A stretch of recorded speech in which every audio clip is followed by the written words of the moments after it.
চুরি করেছে, চোরের দোষ নাই, গৃহস্থের দোষ। তোর তালা নরম কেন? চোরাই চুরি করতে ঢুকছে, দেওয়াল বইনা এক চোরায় মারা গেল, আর এক চোরায় আদালতে মামলা দিছে, বাড়িওয়ালার ফাঁসি চাই। কেন আমার সাথে চোরা মরলো কেন? দেওয়াল নরম করলো কেন? মহামান্য আদালত এমন মগা, মামলা আমলে নিয়ে ডাকছে, বাড়িওয়ালারে ডাইকা কয় তোর ফাঁসি হবে। কেন স্যার? কয় দুই চোরায় চুরি করতে ঢুকছে, এক চোরায় তোর দেওয়াল পরে মারা গেল, তুই দেওয়াল নরম করে উঠাইলি কেন? বাড়িওয়ালা কয় স্যার মাফ করবেন, আমার কোনো দোষ নাই, এই দেওয়াল আমি উঠাই নাই, রাজমিস্ত্রি উঠিয়েছে। মহামান্য আদালত কয় তুমিও খালাস, কই রাজমিস্ত্রির ডাক। স্যার বলে স্যার নাই, এক্ষুনি ফাঁসি। বলে কেন? কথা শুনেন, কি সমস্যা? বলে দেওয়াল নরম করে উঠাইলি কেন? বলে দেওয়াল উঠাইছি আমি, তবে নরম আমার কারণে হয় নাই, যেই যোগালি আমার এসি মিলাই দিছে, পানি বেশি দিছে, নরম হয়ে গেছে, আমার কোনো দোষ নাই। মহামান্য আদালতকে তোর মাফ করে দিলাম। ধর যোগালি কই, এটারে না আদালত, এই তুই পানি নরম করে বালু দিলি কেন? বলে স্যার আমার কোনো দোষ নাই, আমি বালতি দিয়া বালুর মধ্যে পানি ঢালতেছিলাম, হঠাৎ করে একটা হাতি জোরে চিৎকার দিয়া দৌড় মারছে, এই ভয়ের ঠেলায় বালতির পানি বেশি বেড়ে গেছে, হাতিওয়ালার দোষ। বল তুইও মাফ। হাতিওয়ালারে ডাক, হাতিওয়ালা তুই এই অন্যায় করলি কেন? স্যার আমার হাতি এমনি চেতে না, এমনি গরম হয় না, এক বেডিয়ে এক মহিলা সুন্দরী রূপসী স্বর্ণের অলংকার লাগাইয়া ঝুম ঝুম করে আওয়াজ করতেছিল, হাতি দেখা গরম হয়ে গেছে। তুমিও মাপ। মহিলার ঝুনঝুনালারে ডাক, মহিলা ডাকছে, এই ম্যাডাম তোমার ফাঁসি হবে। বলেন কি ম্যাডামের ফাঁসি হবে? বলে হ্যাঁ। কেন? বলে তোমার ঝুনঝুন আওয়াজে হাতি গরম হয়েছে, চোরায় মারা গেছে। বলে আমার ঝুনঝুন আওয়াজ তো আমি বানাই নাই, এই দোষ সব স্বর্ণকারের। এই আওয়াজ কেন আমার দোষ? বানাইছে কে? স্বর্ণকার। তুমিও খালাস। স্বর্ণকার লাভবাইক। কেন অস্ত্র বানাইলি এইভাবে আওয়াজ দেনেওয়ালা? স্বর্ণকার এবার তো কোনো দেয়ালে পেট থেকে গেল, এখন আর কোনো জবাব নাই। স্যার কিছু করার নাই, বানাইছি তো বানাইছি। বলে এখন তোর ফাঁসি হবে। বলে কই এর ফাঁসি আমার গলায় আসলো কেন? কি এর ফাঁসি? বলে পরে ফাঁসির ঘরে জানা যাবে, এখন ফাঁসি হবে। কোনো কথা নাই। কপাল বড় খারাপ, ফাঁসির মঞ্চে যখন স্বর্ণকারের নেওয়া হলো, ফাঁসির মঞ্চে যখন দাঁড়ায় গেল, ফাঁসির মঞ্চে গিয়ে দেখে মারাত্মক সমস্যা, ফাঁসির রশির সাথে গলা মিলে না, রশির ফাঁকা বড়, গলা চিকন। এইবার বলে বাদশা নামদার কি করা যায়? কয় এর গলার সাথে রশি মিলে না, কয় এটারে বাদ দিয়া এই দেশে খুঁজা দেখ যার গলা মোটা, এটারে ঢুকা। এমিহা আমার বানানো কথা না, হাকিমুল উম্মত আশরাফ আলী থানভীর লেখা কথা। হায় হায় হায় হায়, দেশের মুরগি সব গরম হয়ে গেছে। শিয়াল পণ্ডিতের বিরুদ্ধে মামলা। কি খবর? বলে শিয়ালদের উৎপাতে বাঁচি না, আগে রাতের বেলা চিল্লাইতো, এখন দিনেও চিল্লায়। আগে জঙ্গলে থাকতো, এখন বিশ্ব রোডে হামলা করে। করেনি? মহামান্য আদালত বলে ঠিক আছে, তোমার মামলা আমলে নিলাম, অমুক দিন বিচার হবে, বিচার হবে, জঙ্গল ঘেরাও করা হবে, এরপরে বিচার হবে। শিয়ালের বিচার দেখার জন্য হাজারো পাগল ছাগলের মতো দৌড়াচ্ছে। শিয়ালের কি বিচার হয়? চতুর্দিক থেকে প্রশাসন ঘেরাও করে নিল, আর এক একজন প্রশাসনের হাতের মধ্যে একটা একটা ছুরি দিল। আদালত রায় দিয়ে দিল, জঙ্গলের মধ্যে ঢুইকা যেই হাতির কান দেখবা 4 আঙ্গুলের বড়, যেই হাতির কান বড় 4 আঙ্গুলের থেকে বড় হয়ে গেছে, এডির কান কাটবা, এডি বড় বেয়াদব, এডির কান কেটে দাও। এইবার সব ছুরি নিয়ে ঢুকলো জঙ্গলের মধ্যে, কান কাটার স্লোগান নিয়ে ঢুকলো। সবাই বাইরে তাকায় আছে, কিছুই দেখা যায় না, কি কান কাটে না কল্লা কাটে কিছুই বোঝা যায় না। হঠাৎ এক বুড়া চাচা তাকায় দেখি একটা ছোট্ট শিয়াল জঙ্গলের ফাঁক দিয়ে দিছে, বাহিরে দৌড়। চাচা এটারে দৌড়াইয়া যেমন তেমন ভাবে ধরলো, পাও ধরে রাখছি, কয় পাও সার, কয় সারুন না। কয় কি ব্যাপার, তোর তো কান 4 আঙ্গুলের বড় নাই, তুই কেন দৌড়াচ্ছ? কয় চাচা মিয়া কপাল বড় খারাপ, দুঃখের কথা বলা যাবে না। ওখানে কান কাটার নিয়ম বাতায় দিছিল, 4 আঙ্গুলের বড় যাদের কান হবে এদেরটা কাটো। ওরা কাটার আগে মাপে না, কাটার পরে মাপে। ওরা কেউ মাপ দিয়ে কাটে না, বরং কাটার পরে মাপ দেয়। এটা জুলুমের স্বর্গ হয়ে গেছে। এইবার জল্লাদ খুঁজো, দেশের মধ্যে কারে পাও গলা মোটা, এনার ফাঁসি দাও। খুঁজতে খুঁজতে খুঁজতে খুঁজতে একজন গলা মোটা পাইলো, পীর সাহেবের খাদেম। এমন এক খাদেম পাইছে যে ফাঁসির রশির সাথে গলা খাপের খাপ, বাপরে বাপ মিলে গেছে। এমন মেলা মিললো, এইবার মরার আগে বলে কোনো দাবি আসেনি। এইবার খাদেম কয় হ্যাঁ আছে। কি দাবি? বলে আমার পীরের সাথে আমি একটা বেয়াদবি করেছিলাম, ওই বেয়াদবির জন্য ক্ষমা চাইব। কি বেয়াদবি করেছো? পীর আমাকে নিষেধ করেছিল এই দেশে যেন না থাকি। কেন নিষেধ করেছিল? আমরা যখন সফরে রওনা হলাম, এই দেশে আইসা দেখলাম ঘিয়ের দাম তেলের দাম সমান। তেলের দাম? আমি বললাম হযরত আমার শরীর হয় না এত গোশত খাই, জনমের মতো খাই, এরপর শরীর বাড়ে না। তেলের দাম ঘিয়ের দাম যেহেতু সমান, কম দামে ঘি খাইয়া মোটা হয়ে যাব।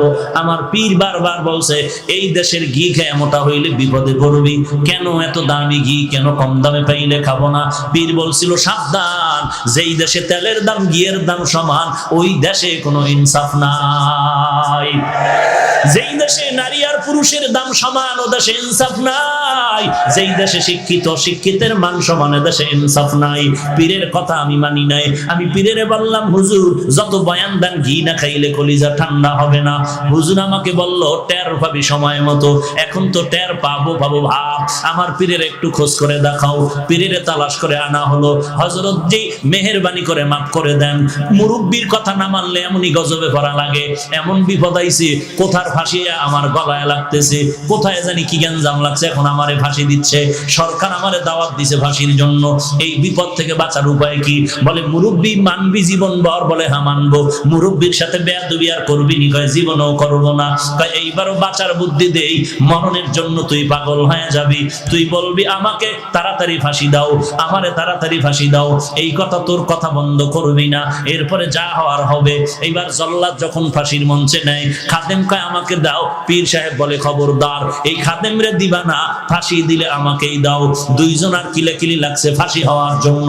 সবাই আশ্চর্য হয়ে গেল, এমন কাহিনী তো জমিনের মধ্যে আর হয় নাই। দোনোজন মানুষ মরার থেকে বাঁচার জন্য ফজরের আগে রাস্তায় দৌড়ায়।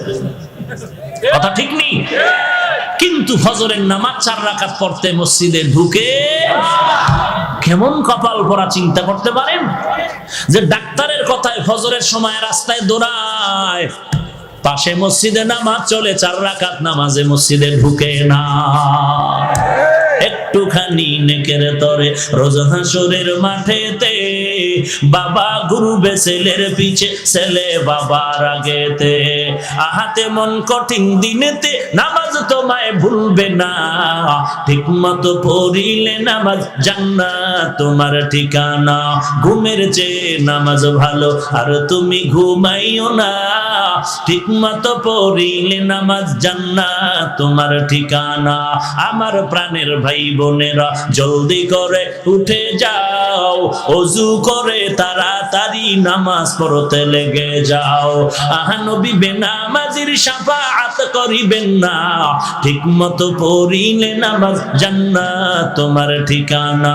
ঘুমের চেয়ে নামাজ ভালো আর তুমি ঘুমাইও না, ঠিক মতো পড়িলে নামাজ জান্নাত তোমার ঠিকানা। ঠিক মতো নামাজ বছরে কয়বার? বছরে বলে 5 বার। চিন্তা করছেন? তাও ঠিক নাই। কি ঘুমাইতেছেন আপনারা? ভাইরা আবার এক হুজুর বলে কেউ জাহান্নামে যাবেন। কয়েকজন মুরব্বী হাত উঠে রাখে আল্লাহু আকবার। আপনারা কি জাহান্নামে যাবেন? বলে আমিও যাব না, আমার আব্বাও যাবে না। তো হাত তুললেন কেন? বলে টুপিওয়ালারা যা বলে তো ভালোই বলে জানি। নামাজ কয়বার? হ্যাঁ, দৈনন্দিন কত ওয়াক্ত? 5 ওয়াক্ত নামাজ না পড়লে তো আর সমস্যা নাই। আছে তো পড়েন না কেন?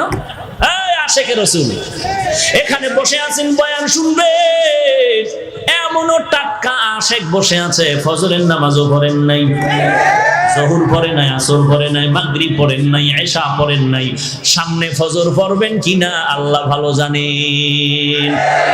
মদিনার নবী বলেন এর উম্মতের দল, কাফের আর মুসলমানের মধ্যে ব্যবধান, বেঈমানের গোষ্ঠী নামাজ পড়ে না, আর যারা মুমিন নবীর আশিকেরা একবারের নামাজও ছাড়ে না।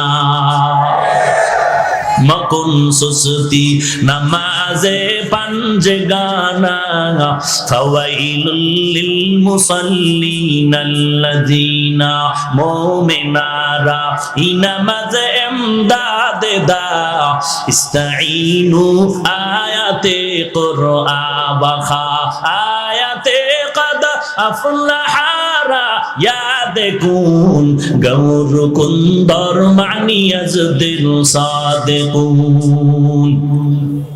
পীরও মরার জন্য রেডি খাদেমও।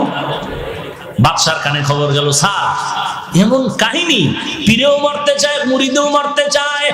বাদশা কয় আজিব কারবার, আমি দেখতে আসতেছি। সামনে বাদশা হাজির হয়ে গেল। কিও আপনারা দুজন মরতে চান, কেন কি? পীর সাহেব বলে, বাদশা আপনি জানেন না? হেকমতি জবাব দিলেন, এই মুহূর্তে যদি ফাঁসি হয় বিনা হিসাবে জান্নাত পাবে। বাদশা কয়, তো জীবনে আকাম কম করলাম না, জীবনে আকাম তো কম করি না, এই মরণ যদি বিনা হিসাবে জান্নাত পাওয়া যায়। সব জল্লাদদের ডাক দিয়ে কয়, পীরেরও বাইন্দে অন্য জায়গায় নিয়ে যা, মুরিদেরও নিয়ে যা, তাড়াতাড়ি দেরি করিস না, গলায় ফাঁসি আমার দিয়া দে। দেখছেন নি কই চোরার চুরির বিচারায় ঢুকলো কোথায়? হায় হায়, সেই হাকিমুল উম্মত বলেন, ওই ঘটনা দিয়েই বললাম, ও বাঙালি মুসলমান, জিকিরের বিরুদ্ধে যারা কথা কয় তাদের দোষ নাই, যারা জিকিরের পক্ষ হইয়া সমাধান দেয় তাদের দোষ দেয়। পর্দার বিরুদ্ধে যারা কথা বলে তাদের দোষ নাই, পর্দার পক্ষ হইয়া মদিনার নবীর মোহাব্বতে যারা সমাধান দেয় তাদের গালি দেয়। আছে না নাই? এই জন্য বললাম চোরের দোষ নাই, যে চোরের দোষ, চোরকে চুরির মাল ধরায় দেয় তার দোষ হয়ে যায়। এর নবীর উম্মতের দল, এর একমাত্র কারণ জাহান্নামের ভয় নাই, তাকওয়াওয়ালা কোনো মুরব্বি নাই। সামনে যাব। আলিফ লাম মিম। প্রশ্ন ছিল অর্থবিহীন অক্ষর কেন আল্লাহ দিলেন? তার এক নাম্বার জবাব হলো বেঈমানের প্রশ্নের জবাব। বেঈমানেরা বলতো মুহাম্মদ কোরআন বানায় বানায় বলে আল্লাহর কালাম। আল্লাহ জবাব দিলেন, এ বেঈমানের দল, মুহাম্মদ যদি কোরআন বানাইতো আলিফ লাম মিমের অর্থ জানতো। মুহাম্মদ যেহেতু অর্থ জানে না, প্রমাণ হলো এ কোরআন মুহাম্মদের বানানো না, কার কালাম? বাল হুয়া কুরআনুম মাজিদুন ফি লাউহিম মাহফুজ। প্রশ্ন হলো অর্থবিহীন অক্ষর কেন দিলেন আমার আল্লাহ? তার দুই নাম্বার জবাব, মুমিনের ঈমান পরীক্ষা করার জন্য আল্লাহ দিলেন। এই মুমিনের দল, আল্লাহর কোরআনের অর্থ বুঝলে মানবি নাকি না বুঝলেও মানবি?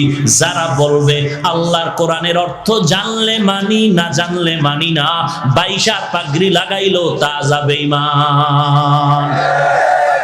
আর যারা বলবে আল্লাহর কোরআন বুঝলেও মানি, না বুঝলেও মানি, তারা গরিব হলেও পাক্কা ঈমানদার। এরে বান্দা, বলো বলো বলো, ঈমানওয়ালারা মুহাব্বতে বলো, চিন্তা করে বলো, আল্লাহর কোরআন বুঝলে মানবা নাকি না বুঝলেও মানবা?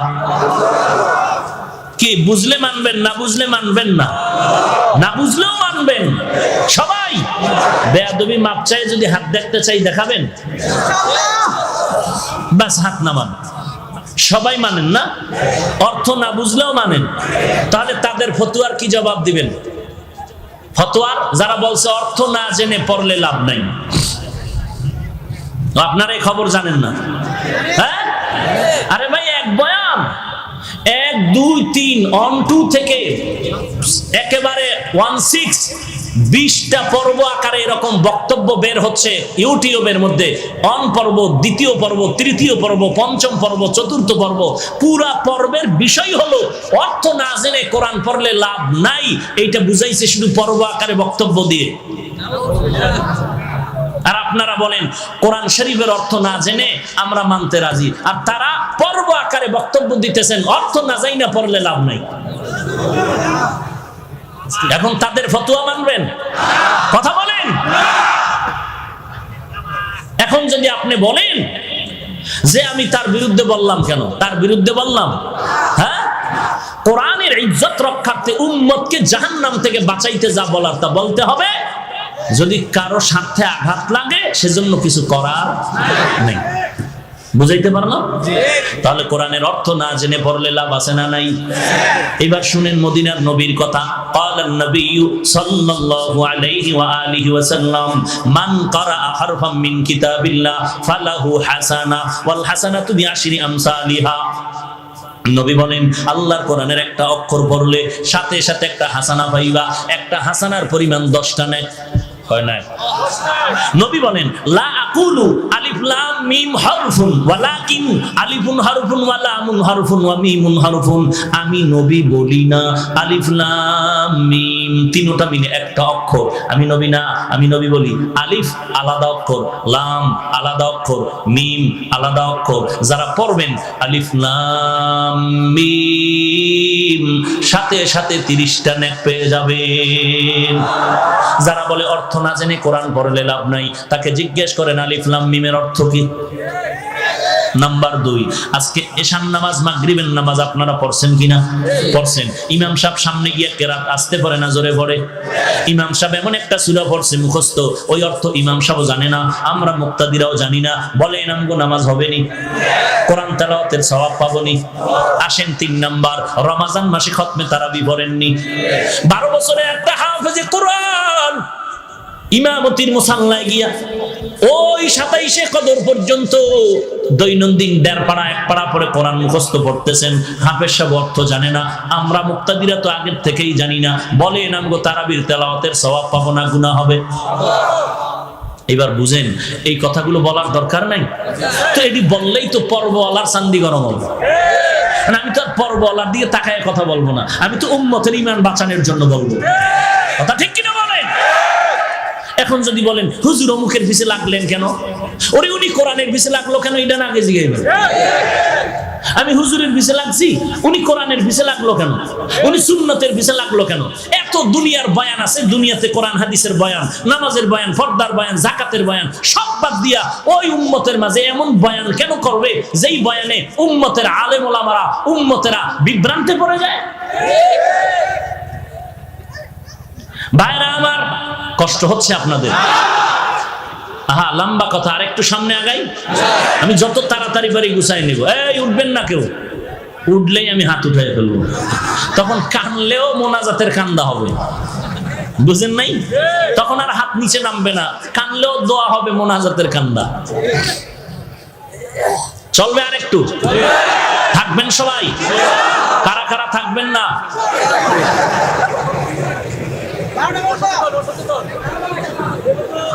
আল্লাহ সবাইকে কবুল করেন। আরো জোরে বলেন হ্যাঁ যুবক, ঘুমাও। তোরা ঠিক হ, গোটা দেশ ঠিক। পৃথিবীতে 800 কয়বার, যাবি কয়বার? মুনাফিকের মতো হয় মরিস না, হকের ঝান্ডা উঁচু করে মরতে হবে। কোন মুনাফিকি করবি? আমাদের কোন অন্ধভক্ত হওয়া যাইব না। আব্বারও মানি, আমার পীরকে মানি কতক্ষণ? আল্লাহ এবং নবী মানবেন যতক্ষণ। যদি দেখি আমার পীর, আমার আব্বা আল্লাহ মানে না, নবী মানে না, তাকেও মানা যাবে? মানা যাবে না কথার অর্থই না তারে গালি দিব, খবরদার। আল্লাহ আলিফ লাম মিম অর্থ না জেনে পড়লে লাভ আছে না নাই? এই কথা সবাই একমত? আল্লাহ আমল করার তৌফিক দান করেন। আল্লাহ অর্থহীন অক্ষর কেন দিলেন তার 3 নাম্বার জবাব। 3 নাম্বার জবাব হলো অবশ্যই অর্থ আছে, লেখক জানেন, পাঠক জানে না। ভিজিটিং কার্ড আছে না, কার্ডের মধ্যে একজনের নাম লিখলেন HMA রহমান, এখন আর একজনে তরজমা করে H মানে হাজী সাহেব, M মানে মাওলানা। ভিজিটিং কার্ড ওয়ালা কিরে বলে তাফসীর করতেছি। মিয়া কি তাফসীর করো? বলে HMA রহমান, H এর তাফসীর করলাম হাজী সাহেব। 13 বার ইস্তেগফার পড়। কারণ আমার 14 গোষ্ঠীর মধ্যে কেউ হজ করার সুযোগ পায় না, আমি যাবো যাবো বলে যাই নাই। চেষ্টা আছি সুদের টাকাটা পুরো পাইয়া যাবো। আছে না নাই? কি খুশির খবর, সুদের টাকা হজে যায় বদমাস। আছে না নাই? সুদ খাইয়া কি খুশি কয় জানো?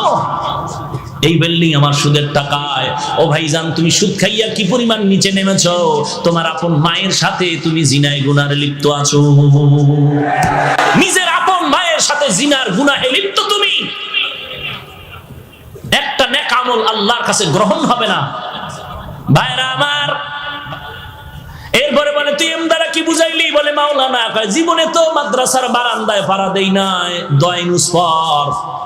বলে তাহলে তুমি এইচ এম দিয়া কি বুঝাইলা? বলে এইচ দ্বারা আমার বংশ হাওলাদার, এম দ্বারা মুহাম্মদ, এ মানে আব্দুল রহমান তো স্পষ্ট। তাহলে এইচ এম এ অক্ষরগুলো দিলেন, অর্থ লেখক জানে, কে জানে না? আলিফ লাম মিম, আলিফ লাম রা, এগুলোর অর্থ আছে, কে জানেন? আমার আল্লাহ, কোন মাখলুকত জানে না। টোটাল বয়ানের কি রেজাল্ট পাইলাম? আল্লাহ কোরআনে অর্থবিহীন অক্ষর দেন নাই, আল্লাহ পাক অর্থ সহ অক্ষর দিয়েছেন। তবে আল্লাহই তার অর্থ জানেন। আল্লাহু আ'লামু বিমুরাদিহি, আল্লাহ তার অর্থ জানেন, আর কেউ জানে না। 4 নাম্বার জবাব দিবনি, অর্থ নবীও জানে, অর্থ নবীও জানে, তবে উম্মতের জানায় নাই কেন? বলে এটা বন্ধুর সাথে বন্ধুর কথা বলার পাসওয়ার্ড, গোপন নাম্বার। এই পাসওয়ার্ড আসেনি রে যুবক? হ্যাঁ, কি সুন্দর লেখো না, H+S। বাথরুমে কি বিশাল একটা কাগজ পাইছে বাথরুম, আর লেখার কাগজ নাই, বাথরুমে গিয়ে লেখে H+S। হায় হায় হায়, এরে সন্তান, লেখার জন্য কলম বানাইছে, বাথরুমে লেখার জন্য না। বরং বাথরুমে যদি তুই লেখো ব্রেন কমে যাবে, খালি হয়ে গেলে ব্রেন কমে, খালি মাথায় বাথরুমে গেলে ব্রেন কমে যায়। পড়ালেখা মনে থাকে না, থাকবে কেমনে? আকাম তো কম করো না। ও যুবক ভাই, রাগ করবা না, পাও দুটো আগায় দিলে আমি পায়ে হাত রেখে বলবো, এই জমিনে আল্লাহর কসম 1 বার, আল্লাহর কসম 2 বার, আল্লাহর কসম 3 বার। ও যুবক ভাই, এই জমিনে তোমার মা তোমার বাবা এত আপন না, টুপিওয়ালারা তোমাদের যত আপন। তোর জীবনটারে নষ্ট করেছে তোর মা বাবা, আর যুবকের মাথায় টুপি উঠিয়েছে, দাড়িওয়ালা বানিয়েছে ওলামায়ে কেরাম। তোকে জাহান্নাম থেকে বাঁচাবার ফিকির নিয়ে পায়ে ধরে ধরে আলেম হক্কানি ওলামায়ে কেরাম বয়ান করতেছে জাহান্নাম থেকে বাঁচানোর জন্য। আর তোর জীবনকে চূড়ান্ত বিপন্ন করার পেছনে তোর মা বাবায় অপচেষ্টা করেছে, ঠিক মতো লেখাপড়ার খবর নেয়নি, হাতে মোবাইলের গজব তুলে দিয়েছে। তোর মায়ে জানে তুই লাইন করো কার সাথে, মায়ে জানিয়াও বাধা দেয় না। আবার অনেক মা ভয় পায়, দিলে কিনা জানি মাইর খাওয়ান লাগে, আছে না নাই? বাবায় জানতেছে তারপরও বাধা দেয় না। বাবায় জানে পার্কে ঘুরে, বাধা দেয় না। আরে বাধা দিবে কসু। বাবায় কয় টাকা নে, টাকা নে। কেন আব্বু? আগামীকাল ভ্যালেন্টাইন্স ডে। কবে কবে কবে? কথা কয় না। কাল কাল কবে? 14ই ফেব্রুয়ারি বিশ্ব ভালোবাসা দিবস বনাম বেহায়া দিবস। তোরা একটা ভালোবাসা করবি না? আরে ভাই, দিনের ভালোবাসা কর, করবি? তাহলে 500 টাকা যদি ভাড়া লাগে যাবি ঢাকা। 14ই ফেব্রুয়ারি ঢাকা মাদ্রাসার মাহফিল, মোহাব্বতের নজরে দিল খুলে সবাইকে দাওয়াত দিলাম ঢাকা। যেই মাদ্রাসার খেদমত করি, ওই মাদ্রাসার মাহফিলে সকলকে দাওয়াত। তোমরা জীবনভর নাপাক রাস্তায় ভালোবাসা করেছো, আগামী ফেব্রুয়ারি 14 তারিখ ভালোবাসা হবে আল্লাহর দ্বীনের ভালোবাসা।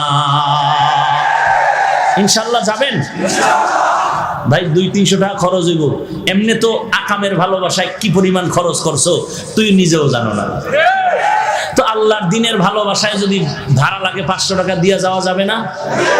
কি যাবে? ইনশাআল্লাহ। সকলকে দাওয়াত দিলাম, কবুল করলেন? কবে কবে? 14ই ফেব্রুয়ারি ইনশাআল্লাহ। ফজর পরে চলে যাবেন। এই বয়ানের পরে পোস্টার হ্যান্ডবিল আছে, নিয়ে যাবেন। যাওয়ার সময় সব ঠিকানা এবং দাওয়াতি মেহমান কারা কারা লেখা আছে। ইনশাআল্লাহ যাবেন। আল্লাহ আপনি সবাইকে কবুল করেন। ভাইরা আমার, আলিফ লাম আর সামনে আগাইলাম না, এই আলিফ লাম সারলাম, আর একটু যাই। জালিকাল কিতাব, যাবো?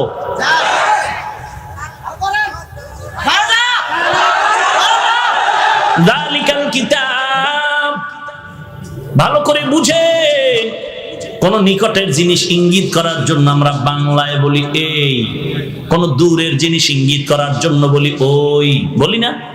ওই মানে কি? কাছে না দূরে। আর এই মানে, এটার আরবি গ্রামার কি বলে? ওই মানে জালিকা, ওই কিতাব মানে জালিকাল কিতাব, আর এই কিতাব মানে হাদাল কিতাব। এখন বলেন আল্লাহর কোরআন দূরে নাকি আমগো কাছে? বলেন না কেন? তাহলে হবে হাযাল কিতাব। আল্লাহ কেন বললেন যালিকাল কিতাব? প্রশ্ন বুঝলে জবাব বুঝবেন। প্রশ্ন বুঝলেন? কোরআন কাছে না দূরে? কাছে। কাছে, ঠোঁটের আগায় কোরআন, সিনার মধ্যে কোরআন, মাদ্রাসায় কোরআন। কথা বলেন? তাহলে হওয়া দরকার ছিল হাযাল কিতাব। কেন বললেন যালিকাল কিতাব? আমি শুধু এই কথাটার সমাধান দিয়ে মোনাজাতের দিকে যাওয়ার চেষ্টা করব ইনশাআল্লাহ। যালিকাল কিতাব কেন বললেন? প্রশ্ন। এর এক নাম্বার জবাব, যালিকাল কিতাব আয় হাযাল কিতাব। জালিকা দ্বারা হাজাই উদ্দেশ্য। কেন আল্লাহ বললেন? বলে এটা কোরআনের সাজানো একটি অলংকার। কারণ কোরআনের মতো এত সুন্দর কিতাব, ফাসাহাত বালাগাত অলংকার যুক্ত কিতাব আর জমিনে একটাও নাই। জালিকা দিয়ে আল্লাহ বুঝাইলেন হাযাল কিতাব, এই কিতাব। এগেল এক জবাব। জবাব নাম্বার 2, জালিকাল কিতাব মানে ওই কিতাব। আসলে কিতাব দূরে মানে কি? কোরআন শরীফ আমাদের কাছে, কোরআনের রিডিং ইবারাত কাছে, কিন্তু কোরআনের ব্যাখ্যা তাফসীর আমাদের মেধা থেকে অনেক অনেক দূরে। ওদিকে ইঙ্গিত করার জন্য বলা হলো জালিকাল কিতাব। 3 নাম্বার জবাব, জালিকাল কিতাব মানে ওই কিতাব। ওই কই? বলে ওই আদম নবী থেকে ওই ঈসা রূহুল্লাহ পর্যন্ত যত কিতাব আল্লাহ তাদের দান করেছেন, ওই সমস্ত ইলমের সব কোরআনের মধ্যে জমা আছে। এই কিতাব মানে ওই ঈসা নবীর কিতাবের ইলমের কিতাব, ওই আদম নবীর ইলমের কিতাব এই কিতাব, ওই ইব্রাহিম নবীর ইলমের কিতাব এই কিতাব। জবাব নাম্বার 4, যালিকাল কিতাব মানে হলো ওই লাউহে মাহফুজের কিতাব। লাউহে মাহফুজ চিনেননি? এই যে আপনাদের সিলেট হবিগঞ্জের কাছে শিক্ষক ছাত্রকে বলে, এই ছাত্র বলো তুমি আসমান কাছে না হিমালয় পর্বত কাছে? ছাত্র কয় স্যার আসমান অনেক কাছে, হিমালয় পর্বত দূরে। বলে কেমনে বললি? বলে আসমান দেখা যায়, হিমালয় পর্বত দেখা যায় না। এরে নবীর আশিক উম্মতের দল, লাউহে মাহফুজের কিতাব মানে ওই দূরের কিতাব। কোথায় সেই লাউহে মাহফুজ? আমরা যেই জমিনটার মধ্যে বিচরণ করি, দর্শন বলে এর নাম পৃথিবী। উপরে তাকাইলে দেখি খালি খালি খালি, বিজ্ঞান আর দর্শন বলে মহাশূন্য। নবী বলেন আমি মেরাজের রাত্রে এগুলো অতিক্রম করে করে মাপ দিয়া দিলাম আল্লাহর পক্ষ থেকে। এই যে মহাশূন্য দেখতেছি, এই মহাশূন্যের দূরত্ব হলো 500 বছরের পথ। এর উপরে হলো প্রথম আসমান। আমরা যে দেখতে পাই আসমান কত দূর? কথা হয় না? 500 বছরের দূর। এই মহাশূন্যের মাঝখানে একটা স্তর আছে যেটাকে বলে মধ্যাকর্ষণ। কিছু জিনিস রেখে দিলে পরেও যায় না, উপরেও যায় না। দুনিয়ার বিজ্ঞানরা মাথা খাটাইয়া স্যাটেলাইট বানায় ওখানে রেডি করে রাখছে, আর ওই স্যাটেলাইটের মাধ্যমে জগতের খবর নিয়ে এরপরে সেন্টারের মধ্যে দেয়। আর আমরা ভয়েস অফ আমেরিকার খবর স্যাটেলাইটের মাধ্যমে দুনিয়ার সব খবর জানতে পাই। নবী বলেন আমি বাইতুল্লাহ থেকে বাইতুল মাকদিসে গেলাম, ওখান থেকে আমার জন্য আল্লাহ লিফটের ব্যবস্থা করলেন। ওই লিফটে আমি প্রথম আসমানে গেলাম। 500 বছরের পথ পেরিয়ে গিয়ে দেখলাম প্রথম আসমানে 2টা দরওয়াজা জমরা দিয়া পুত পাথর দ্বারা বানানো, এবং প্রত্যেকটা দরওয়াজায় তালা লাগানো হলো নূরের তৈরি তালা। জিব্রাইল আমিন বললেন দরজা খোল। ভেতর থেকে দারোয়ান বলল কে আপনি? বলে আনা জিব্রাইল। ওমান মাআক, আপনার সাথে কে? বলে হুয়া মুহাম্মদ সাল্লাল্লাহু আলাইহি ওয়া আলিহি ওয়াসাল্লাম। বলে এখানে আসার কি অনুমতি আছে নাকি? বলে হ্যাঁ আছে। দরজা খুলে দাও। বলে তালার চাবি কই? বলে চাবি হলো বিসমিল্লাহির রহমানির রহিম। কপাল খারাপ যে বিসমিল্লাহটাও ঠিক মতো পড়তে জানি না রে মুসলমান। যদি ঘুমের ঘরে 21 বার বিসমিল্লাহির রহমানির রহিম পড়ে ঘুমাও, আল্লাহ পাক রব্বুল আলামিন বিসমিল্লাহর বরকতে তোমার ঘর ফেরেশতা দিয়া হেফাজত করবেন। আজে বাজে স্বপ্ন দেখবা না। আর কপাল যদি খুলিয়া যায় 21 বার বিসমিল্লাহ পড়িয়া 13টা বিড়ি টানবা, দেখবা নবীর সাথে মোলাকাত হয়ে যাবে। কি সুবহানাল্লাহ। এরে নবীর উম্মতের দল, 21 বার বিসমিল্লাহ পড়ো আর দরুদ শরীফ পড়ে ঘুমাও সাল্লাল্লাহু আলাইহি ওয়াসাল্লাম। এই সাউন্ডওয়ালা ঘুমায়, মাইকের সাউন্ড বাড়ায়া দাও। কয়বার? 21 বার বিসমিল্লাহ পড়বে আর দরুদ শরীফ পড়বে 1000 বার। কয়বার? বেশি লম্বা লাগবে না, ছোট। সাল্লাল্লাহু আলাইহি ওয়া আলিহি ওয়াসাল্লাম, সাল্লাল্লাহু আলাইহি ওয়া আলিহি ওয়াসাল্লাম। ওর মরণ হবে না জান্নাতের খাতায় নামটা না লেখা পর্যন্ত। এই যুবক, মরণকালে ঘুমের কালে তুই হিন্দি গানের তার লাগায় ঘুমাইতেছ। আজরাইল যদি আয় কি ভিডিওটা খাবি? ও যুবক ভাই, যদি একটু ভয় থাকতো, ঘুমের ঘরেও তো মানুষ মরে যায়। আমি যদি মরে যাই আর কানের মধ্যে হিন্দি গানের তার লাগানো থাকে, কি উপায় হবে আমার? গান লাগাইস না রে বাবা, ওযু করিয়া ঘুমা, ডান কাতে ঘুমা, শরীফ পরে ঘুমা, 21 বার বিসমিল্লাহ পড়ে ঘুমা। ইনশাআল্লাহ রাহমাতুল লিল আলামিনের সাথে ঘুমের ঘরে মোলাকাত হয়ে যাবে। চাই না আমরা? আল্লাহ কবুল করেন। আর নবী বলেন, আমি প্রথম আসমানের তালা খোলা হলো, ঢুকলাম, ঢুকে দেখলাম প্রথম আসমানটাও 500 বছরের মোটা। কয় বছরের মোটা? নবী বলেন, এর উপরে আবার চললাম, তৃতীয় আসমানের দিকে যাচ্ছি, উপরে গিয়ে দেখলাম আর একটা মহাশূন্য, 500 বছরের মতো দূরত্ব। এই মহাশূন্য পেরিয়ে গেলাম দ্বিতীয় আসমানে, ওখানেও 2 দরওয়াজা। নবী বলেন, 2টা দরওয়াজা কেন? এক দরজা দিয়া মুমিনের রিজিক আসে, আর এক দরওয়াজা দিয়া মুমিনের আমল আরশে আজিমে চলে যায়। নবী বলেন, ওই 2 দরওয়াজা দিয়া ঢুকলাম, দ্বিতীয় আসমানটাও দেখলাম 500 বছরের মোটা, ওখানে অনেক কুদরত ঘুরে দেখলাম। এরপরে আমি উপরে গেলাম, আবার মহাশূন্য। নবী বলেন, উম্মতের দল, ওই দ্বিতীয় আসমান পেরিয়ে যখন আবার উপরের দিকে যাইতেছি, 500 বছরের দূরত্ব এই পেরিয়ে গেলাম আবার 3 নাম্বার আসমানে। 3 নাম্বার আসমানে যাইয়া আবার দেখলাম 2টা দরওয়াজা লাগানো। 2 দরওয়াজা খোলার পর আবার দেখলাম এটাও 500 বছরের মোটা। 3 নাম্বার আসমানটা ঘুরিয়া এবার আবার 4র্থ আসমানের দিকে যখন রওনা হলাম, 500 বছরের শূন্য পথ পেরিয়ে চললাম। 4র্থ আসমানে গিয়ে দেখলাম ওখানেও 2টা দরওয়াজা আছে, এবং ওই দরজা দিয়া খুলিয়া ঢুকার পর তাকায় দেখতেছি আল্লাহ তাআলার আশ্চর্য কুদরতের বিবরণ। এই গোটা দুনিয়ার মানুষের যেই সূর্য আলো দেয়, ওই দুনিয়ার সূর্যটা 4র্থ আসমানে লাগানো আছে। কোথায়? 4র্থ আসমানে সূর্য। উপরে 3টা, নিচেও 3টা আসমান। 3টা আসমান ভেদ করে জমিনের মধ্যে গোটা জগতের মানুষের আলো দেয়। 3টা আসমান ভেদ করে কেমন আলো দেয়? নবী বলেন, সব আসমানগুলো স্বচ্ছ গ্লাস দ্বারা তৈরি করা। গ্লাসের উপরে লাইট মারলে তো আলো ভেদ করবে। নবী বলেন, ওই সূর্য কোন আসমানে? একটু যদি নিচে নামায় দিতেন, সূর্যের গরমে গোটা জগৎটা পুড়িয়া ছাই হয়ে যেত, বসবাসের উপযুক্ত আর হতো না। আল্লাহ যদি সূর্য টান দিয়ে একটু উপরে নিতেন, সূর্যের আলোর ব্যতি রেখে আলো না পাওয়ার কারণে গোটা জগৎ বরফ হয়ে যেত। আপনারা দেখবেন দুনিয়াতে এমন এলাকা আছে যেই জায়গায় সূর্যের আলো বেশি, ওই জায়গায় 12 মাস গরম আর গরম আর গরম। আর যেই সমস্ত এলাকায় দেখবেন সূর্যের আলো কম, ওই সমস্ত এলাকায় 12 মাস ঠান্ডা, নদীর পানি পর্যন্ত বরফ হয়ে যায়। আল্লাহর নবী বলেন, এই সূর্যটা 4র্থ আসমানের মধ্যে টানানো। এই সূর্য শুধু আলো দেয় তা না, এই সূর্য বান্দার কত খেদমত করে জানো? দুনিয়াতে যত ফলের রং দেখতেছো, যত ফসলের মধ্যে কালার হয়, সব ফল আর ফসলের কালার দেয় সূর্য, আর সব ফল ফসলের স্বাদ বাড়ায় চাঁদের আলো। সূর্যের আলো দেয় রং, স্বাদ বাড়ায় চাঁদের আলো। বিজ্ঞানীরা বলে এই সূর্য পৃথিবী নামক গ্রহ থেকে 13 লক্ষ গুণ বড়।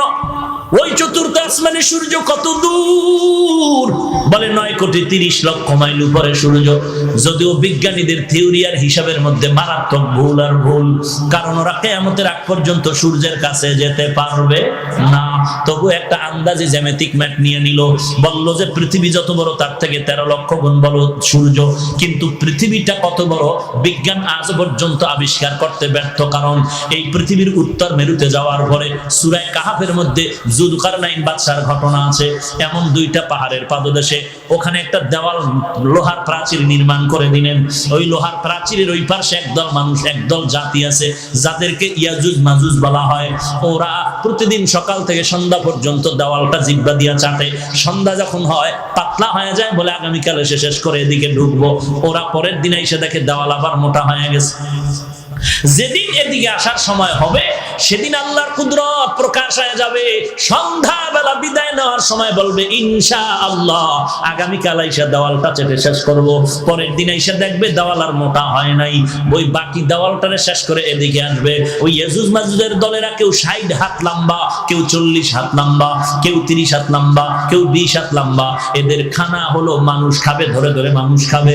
আজ পর্যন্ত কোনো বিজ্ঞানীরা পারলো না বের করতে ওরা কোথায় থাকে, কেমনে থাকে, কেমনে খায়, কেমনে ঘুমায়। ওই রকেট চালাইছে ওদিকে যায় না, প্লেন চালাইলো ওদিকে যায় না, স্যাটেলাইট চালাইলো ওদিকে যায় না। আল্লাহর কুদরতের পর্দার মধ্যে আবৃত করা আছে। এরে নবীর উম্মতের দল, তাহলে জমিনটা কিন্তু ওই পর্যন্ত শেষ না। ইয়াজুজ মাজুজের অংশটাও পৃথিবীর অন্তর্ভুক্ত। কত বছর আগে পত্রিকার মধ্যে খবর আসলো রাশিয়ার জমিনে একটা আগুনের কুণ্ডলী নামলো জমিনের মধ্যে। খবর পাইয়া প্রশাসনের লোকেরা অস্ত্র নিয়ে আগুনের কুণ্ডলীকে ধরার জন্য আগায় গেল। দেখলো আগুনের মধ্য দিয়ে কিছু মানুষ বের হইয়া রাস্তায় হাঁটতেছে, ধরার জন্য আগাচ্ছে। যত আগায় আগুন তত পেছনে যায়। যখন দ্রুত গতিতে আগাইল ওই লোকগুলো আগুনের মধ্যে ঢুকিয়া গেল। এরপরে হঠাৎ আগুনটা উপরে উঠিয়া গেল। বিমান চালাইয়া ধরার চেষ্টা করলো। রাশিয়ার খবর বলতেছে না কতক্ষণ চেষ্টা করার পরে দেখলাম আগুন গায়েব হয়ে গেল, অদৃশ্য হয়ে গেল। কেউ কেউ বলে এটা ইয়াজুজ মাজুজের বংশের লোকেরা আসছিল। এরে নবীর উম্মতের দল, আমার নবী বলেন ওই সূর্যটা এই পৃথিবীর থেকে 13 লক্ষ গুণ বড়। বিজ্ঞানের কথা। নবী বলেন আরো কত বড় হবে আল্লাহ ভালো জানেন। এখন একটা মুখ জমিনের দিকে দেওয়া আছে, 12টা মুখ। কিয়ামতের ময়দানে আল্লাহ পাক অর্ডার করবে সূর্য মাথার উপরে নেমে যাও, 12টা মুখ জমিনের দিকে দিয়ে যত তাপ আছে ছেড়ে দাও। এখন তো একটা মুখ আসতেছে, এক মুখ থেকে তাপ আসতেছে, তাও পুরানা। ফিরিস্তারা ঠান্ডা পানি দেয় তাপ কমানোর জন্য। আবার সূর্যের অনেক নিচে একটা পাতলা গ্যাসের আবরণ আছে। ওই কোটি কোটি ছিদ্রওয়ালা গ্যাসের আবরণটা ওই সূর্যের তাপটাকে কন্ট্রোল করে ধরে রাখে। এরপরে বাকি তাপ জমিনে আসে। এই তাপটাও বড় অসহ্যকর, আল্লাহ পাকের বান্দারা সহ্য করতে পারবে না। এই জন্য মাথার চামড়া বড় পাতলা। আল্লাহ চুল দিয়া কাভারের ব্যবস্থা করে দিলেন। জঙ্গলের পশুর কোনো পোশাক নাই, আল্লাহ পশম দিয়া পোশাকের ব্যবস্থা করে দিলেন। আর কিয়ামতের ময়দান এমন ভয়ঙ্কর হবে রে ভাই, এই সূর্যটা মাথার উপরে নেমে আসবে।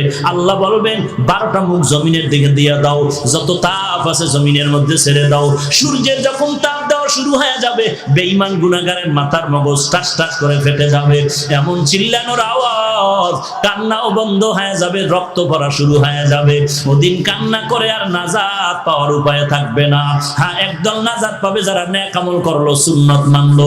আল্লাহ বলবে ফেরেশতার দল, আমার নেক আমলওয়ালাদের ডান দিকে নিয়ে যাও। ওই নূরের তৈরি আরশে আজিম, ওই নূরের তৈরি আরশে আজিমের মধ্যে আশ্রয় দাও। আমি আল্লাহ আমার আশিকদের সাথে মহব্বতের নূরের পর্দা উঠাইয়া মোলাকাতের ব্যবস্থা করব। এরে নবীর উম্মতের দল, ওই সূর্যের গরম তুমি দিনের বেলা সহ্য করতে পারো না, রাতের বেলা সূর্য নাই, এরপর গরম লাগে, ঘাম পড়তেছে, সহ্য করা যায় না।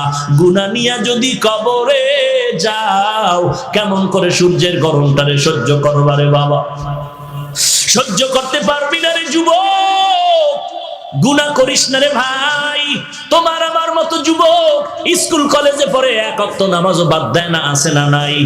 ও বাবা, তুমি টুপি পরো না, গালি দেই না, তবে তোমার মনটাকে টুপি পরার জন্য তৈরি করো। তুমি দাড়ি রাখতে পারো না, গালি দেই না, কিন্তু দাড়ি রাখার জন্য নবীর মহব্বতে তৈরি করো।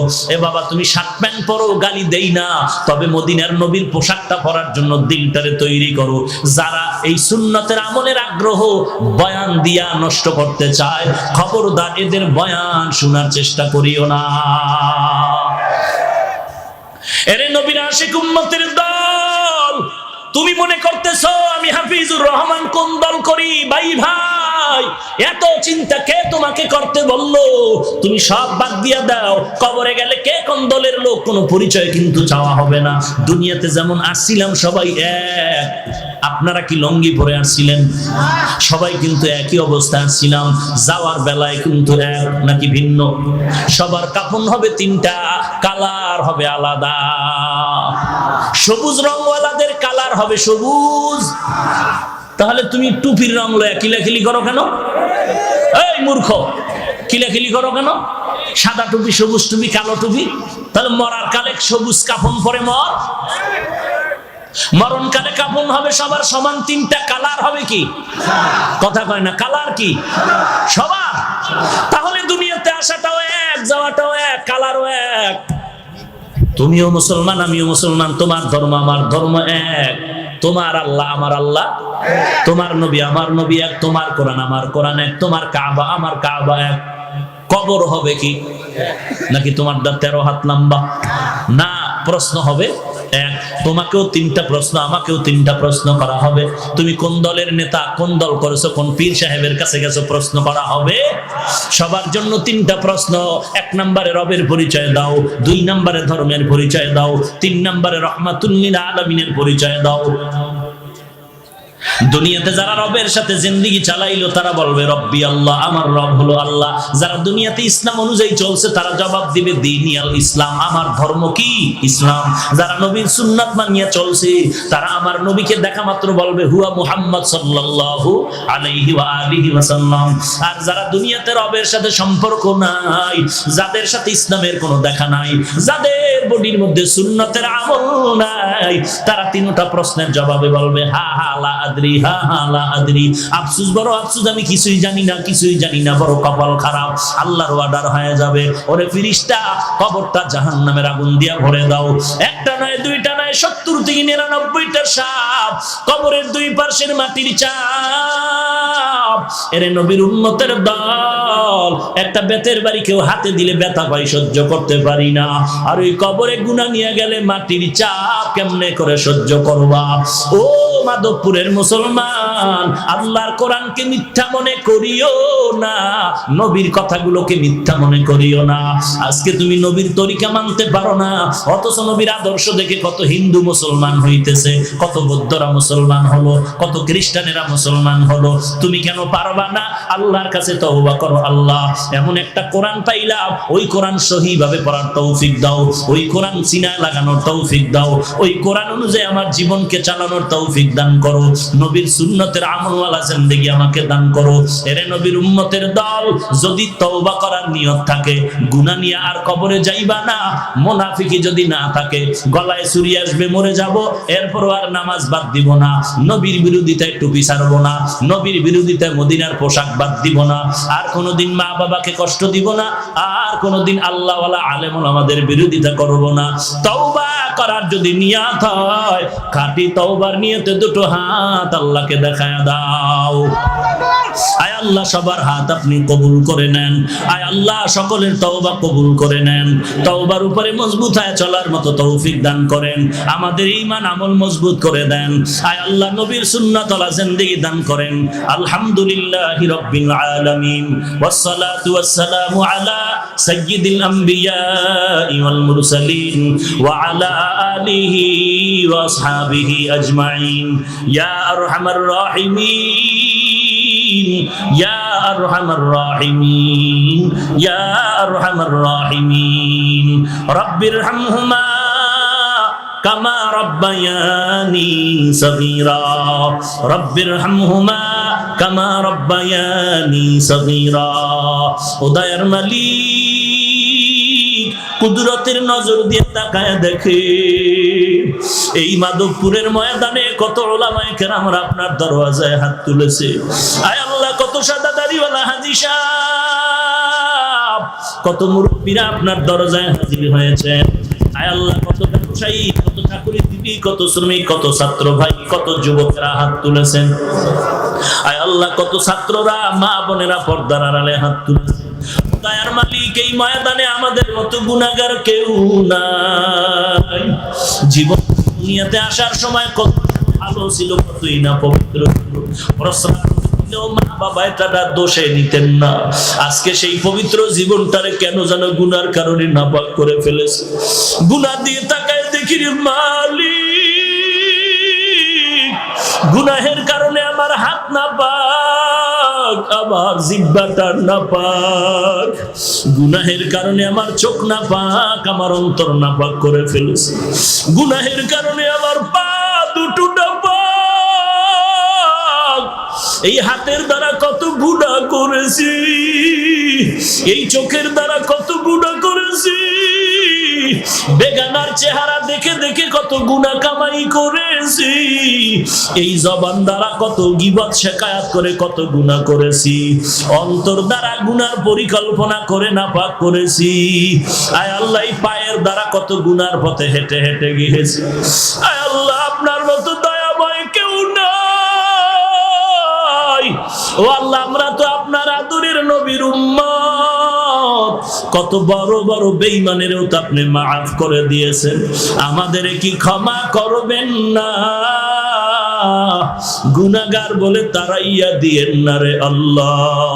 যদি আপনি আমাদের ক্ষমা না করেন আপনার কোনো লাভ নাই, আর আমাদের যদি মাফ করে দেন আপনার কোনো ক্ষতিও হবে না রে আল্লাহ। গুনাহগার বলে ফিরাইয়া দিয়েন না রে মালিক। গুনাহ নিয়ে কবরে যেতে চাই না, সূর্যের গরম সহ্য করতে পারি না, বেতের বাড়ি সহ্য করতে পারি না, গুনাহগার হয়ে কবরে গেলে ওই আযাব কেমনে সহ্য করব, মাটির চাপ কেমনে সহ্য করব। শয়তানের